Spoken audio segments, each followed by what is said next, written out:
Welcome to न्यूट्रैक्टिव। आप सबको doctor Imran Shah का सलाम। आज हम बात करेंगे हीट इलनेस की। ये एक सीरीज़ होगी जिसमें हम हीट इलनेस के हवाले से मुख्तलिफ़ पहलू पर गुफ्तगू करेंगे। अगर आपका जिस्म ओवर हीट कर रहा है, आपका बॉडी टेम्परेचर बढ़ रहा है, आपकी जिल्द पर बम्प्स हैं या कोई रैश डेवलप हो रहा है, आपको मसल स्पैज़म्स हो रहे हैं यानी कि पट्ठे चढ़ रहे हैं, रग चढ़ रही है, सर में दर्द है, डिज़नेस है, चक्कर आ रहे हैं, मतली फ़ील कर रहे हैं, तो हो सकता है आपको हीट इलनेस हो। हीट इलनेस मुख्तलिफ़ इक़साम की हैं और इस सीरीज़ में हम इन मुख्तलिफ़ इक़साम की हीट इलनेस के ऊपर बात करेंगे। हीट इलनेस को आम लफ्ज़ों में अगर मैं कहूँ तो लू लगना या गर्मी लगना भी कह सकते हैं, और ये माइल्ड भी हो सकती हैं और बहुत सिवियर भी हो सकती हैं, इवन सो मच सो कि लाइफ थ्रेटनिंग भी हो सकती हैं। तो अपनी इस सीरीज़ में हम इसकी अलामात, इसकी वजूहात, इसकी तशख़ीस, इसके लिए क्या टेस्ट किए जाएं और इसकी मैनेजमेंट यानी इसके इलाज के बारे में बात करेंगे, और सबसे बढ़कर ये कि किस तरह से हीट इलनेस से बचा जाए, इसकी प्रिवेंशन के बारे में भी हम बात करेंगे। इसके अलावा चंद एक सवाल जो आमतौर पर लोग पूछते हैं उनके बारे में भी हम बात करेंगे हीट इलनेस के हवाले से। तो सबसे पहले तो ये कि व्हाट आर हीट इलनेसेस, गर्मी लगना है क्या, लू लगना है क्या। तो हीट इलनेस जो है वो जब भी अगर हाई टेम्परेचर हो, ह्यूमिडिटी हो यानी बहुत गर्मी हो, हब्स हो, तो उसमें आपको चांस है कि आप हीट इलनेस का शिकार हो सकते हैं। ख़ास तौर पे अगर आप एक्सरसाइज कर रहे हैं या कोई हैवी वर्क कर रहे हैं या किसी ऐसे ही हाई टेम्परेचर वाले और ह्यूमिडिटी वाले एरिया में काम कर रहे हैं और लंबे अरसे के लिए काम कर रहे हैं, तो आपको हीट इलनेस हो सकती है। हीट इलनेस की जो 4 कॉमन किस्में हैं उनकी अगर मैं बात करूं तो उनमें सबसे पहले है हीट रैश। हीट रैश आम लफ्ज़ों में इसे हम प्रिकली हीट भी कहते हैं, या उर्दू में पित्त का भी लफ्ज़ इस्तेमाल किया जाता है कि पित्त हो गई है। तो ये बेसिकली स्किन के ऊपर एक रैश डेवलप हो जाता है गर्मी से, जो स्टिंग करता है, जिस पर जलन भी महसूस होती है और बहुत इरिटेटिंग होता है। तो ये भी एक किस्म की हीट इलनेस है। इसके अलावा जो दूसरी किस्म हीट इलनेस की है वो है heat cramps. Heat cramps basically रग चढ़ना है यानी पट्टे चढ़ जाना, और गर्मी में ये एक तकलीफ दह सिचुएशन डेवलप हो जाती है जब आपके पट्टे खिंच जाते हैं, पट्टे चढ़ जाते हैं। तो ये भी एक हीट इलनेस की किस्म है। तीसरी जो किस्म है वो है हीट एग्जॉशन। इसमें अगर आप बहुत लंबे अरसे तक काम कर रहे हैं गर्म एरिया में, किसी गर्म जगह पे, और वहाँ हब्स भी है, आप स्वेटिंग हो रही है, पसीना बहुत ज़्यादा आ रहा है, लेकिन आप पानी या फ्लूइड्स उस तरह से रिप्लेस नहीं कर पा रहे, तो इस सूरत में आपको हीट एग्जॉशन हो सकती है। हीट एग्जॉशन में आपकी दिल की धड़कन तेज़ हो जाएगी, आपकी नब्ज़ कमज़ोर पड़ जाएगी और आपकी जो ब्रीदिंग है, आपका सांस लेना जो है वो तेज़ हो जाएगा। तो ये है हीट एग्जॉशन। इसके अलावा जो आखिरी किस्म है हीट इलनेस की, जो सबसे ज़्यादा लाइफ थ्रेटनिंग है, जानलेवा भी साबित हो सकती है अगर उसका इलाज बर वक्त ना किया जाए, तो वो है हीट स्ट्रोक। हीट स्ट्रोक तब होता है जब आपका बॉडी टेम्परेचर जो है वो 106 डिग्री फ़ारेनहाइट से ऊपर बढ़ जाता है, यानी 41 डिग्री सेंटीग्रेड से ऊपर बढ़ जाता है। नॉर्मली हमारा बॉडी टेम्परेचर जो है वो मेंटेन होता है 37 डिग्री सेंटीग्रेड पे, यानी 98.4 98.6 डिग्री फ़ारेनहाइट पे। लेकिन अगर ये टेम्परेचर यकायक बहुत तेज़ी से 106 डिग्री फ़ारेनहाइट तक चला जाए तो बहुत ही ख़तरनाक सूरत हाल डेवलप हो सकती है। और हीट स्ट्रोक यूजुअली ये जो टेम्परेचर मैं बता रहा हूँ बढ़ना है, ये मिनटों में होता है, तो इसलिए इसका इलाज करने के लिए बहुत ही कम टाइम होता है, और जो डॉक्टर्स रेकमेंड करते हैं कि आधे घंटे के अंदर हीट स्ट्रोक का इलाज शुरू कर देना चाहिए, ताकि कोई खुदा न ख्वास्ता ऐसी वैसी बात ना हो जाए। तो जैसे मैंने आपको ये 4 इक़साम बताई हैं गर्मी लगने की, लू लगने की, तो इनमें से कुछ हैं माइल्ड और कुछ हैं सिवियर। तो जो माइल्ड फॉर्म्स हैं उसमें हीट रैश और हीट क्रैम्प्स जो हैं उनको हम माइल्ड फॉर्म्स कहते हैं, यानी इनका इलाज घर पर भी किया जा सकता है, और बस इसमें यह है कि गर्मी से अगर आप बचें तो ये बेहतरी की तरफ ऑटोमेटिकली आ जाते हैं। लेकिन जो सिवियर फॉर्म्स हैं जैसा कि हीट एग्जॉशन है या हीट स्ट्रोक है, तो उस सूरत में तिब्बी मदद की ज़रूरत भी मैसर आनी चाहिए।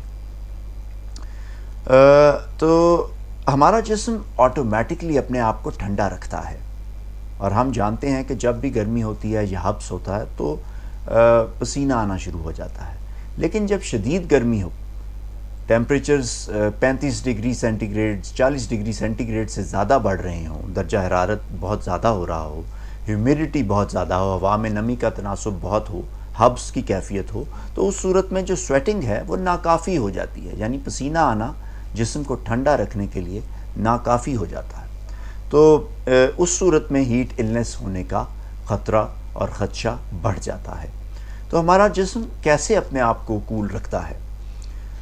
جو یہ پروسیس ہے جو باڈی کا ٹیمپریچر ایک ہی جگہ پہ مینٹین کرتا ہے، یعنی کور ٹیمپریچر جو ہے اس کو ایک صحت مند رینج میں رکھتا ہے اراؤنڈ 37 ڈگریز سینٹی گریڈ، تو اس پروسیس کو سائنٹیفک لینگویج میں ہم کہتے ہیں تھرمو ریگولیشن۔ تھرمو ریگولیشن ہمارے برین کا، ہمارے دماغ کا ایک حصہ ہے جسے ہائپوتھیلمس کہتے ہیں۔ تو hypothalamus is involved in thermo regulation. ہماری سکن میں کچھ ایسے ریسیپٹرز ہیں، اور اس کے علاوہ جسم کے اور حصوں میں بھی کچھ ایسے ریسیپٹرز ہیں جو سگنلز بھیجتے ہیں ہائپوتھیلمس کو، اور ہائپوتھیلمس پھر جسم کو ہیٹ لوز کرنے پر مجبور کرتا ہے تاکہ ٹیمپریچر مینٹین رہ سکے۔ تو اس میں جب بھی گرمی ہوتی ہے تو ہماری جو سویٹنگ بڑھ جاتی ہے، پھر سویٹ یعنی پسینہ جب ایویپوریٹ ہوتا ہے، جلد سے جب وہ اڑتا ہے تو وہ اپنے ساتھ ہیٹ بھی لے جاتا ہے، تو اس سے ہمارا ٹیمپریچر مینٹین رہتا ہے۔ لیکن اگر ہیومیڈیٹی زیادہ ہو تو پسینہ اڑتا نہیں ہے، ہیٹ باہر نہیں نکلتی، جس کی وجہ سے ہیٹ النس ہونے کا خطرہ بڑھتا چلا جاتا ہے۔ لوگ یہ پوچھتے ہیں کہ ہیٹ النس اور فیور میں یعنی بخار میں کیا فرق ہے؟ تو بخار جو ہے وہ بیسیکلی کسی اور النس کی، کسی اور ڈیزیز کی، کسی اور بیماری کی علامت ہے، نہ کہ خود ایک بیماری ہے۔ یہ چیز ہمیں انڈرسٹینڈ کرنی ہے کہ fever is a symptom of another disease اور illness. It is not the disease itself. تو ہائر دین نارمل جب باڈی ٹیمپریچر ہو جاتا ہے کسی انفیکشن کی وجہ سے، کسی انجری کی وجہ سے، تو اس صورت میں ہم کہتے ہیں کہ ہمیں فیور ہو گیا، ہمیں بخار ہو گیا ہے۔ لیکن ہائی ہیٹ اور ہیومیڈیٹی کی وجہ سے اگر جسم کا باڈی ٹیمپریچر بڑھنے لگ جائے، کور ٹیمپریچر بڑھ جائے، تو وہ ہے ہیٹ النس، یعنی وہ خود بذات خود ایک ڈیزیز ہے، ایک بیماری ہے۔ ایک اور سوال جو لوگ پوچھتے ہیں کہ ہیٹ النس اور سن برن میں کیا فرق ہے، اور یا پھر ہیٹ النس سے کوئی جلد کے اوپر کوئی نشان چھوڑ جاتی ہے، کوئی سکارز چھوڑ جاتی ہے، جس طرح جلنے سے کوئی سکارز بن جاتے ہیں۔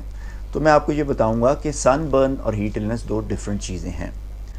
ہیٹ النس آپ کی جلد کو ڈیمیج نہیں کرتی۔ Sunburn is basically injury to your skin, it is burning of your skin under the influence of sunlight, ultraviolet rays کی وجہ سے یہ ڈیمیج ہو سکتا ہے۔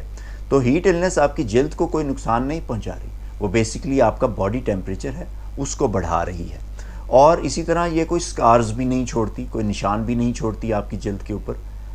عام طور پہ اگر برن ہو جائے، جل جائے جلد، تو پھر وہ سکار چھوڑ جاتا ہے، نشان چھوڑ جاتا ہے۔ ہیٹ النس میں ایسی کوئی بات نہیں ہے۔ تو یہ سن برن سے یا جو برننگ سے پیدا ہونے والے سکارز ہیں ان سے مختلف ہے۔ ایک اور چیز جو پوچھتے ہیں کہ کیا ہیٹ النس سے یا ہیٹ ریش سے جو پت نکل آتی ہے، اس سے سکن کینسر بھی ہو سکتا ہے؟ تو سکن کینسر کا الٹرا وائلٹ ریز کے ساتھ تو لنک ہے، وہ ایک اسٹیبلشڈ لنک ہے، لیکن ہیٹ النس اٹ سیلف جو کہ ایک شارٹ پیریڈ کے لیے ڈیزیز ہو رہی ہے، تو وہ سکن کینسر نہیں کرتی۔ سو کینسر یہ نہیں کہ آپ کو خدا نخواستہ اگر ہیٹ النس ہوئی ہے تو آپ کو فوری کینسر ہو جائے گا، ایسی بات نہیں ہے۔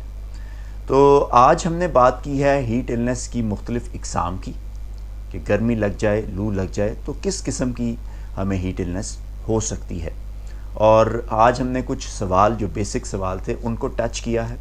پروگرام کے اگلے حصے میں ہم انشاءاللہ بات کریں گے کہ کن لوگوں کو ہیٹ النس ہونے کا خطرہ ہے، وہ کون سے ایسے ولنریبل گروپس ہیں جن کو ہمیں خاص طور پر بتانا ہے کہ انہیں اپنے آپ کو احتیاط سے رکھنا ہے اور گرمی سے بچنا ہے تاکہ وہ ہیٹ النس کا شکار نہ ہو سکے۔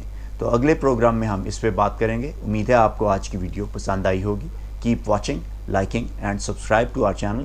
Be interactive for a healthy and happy life.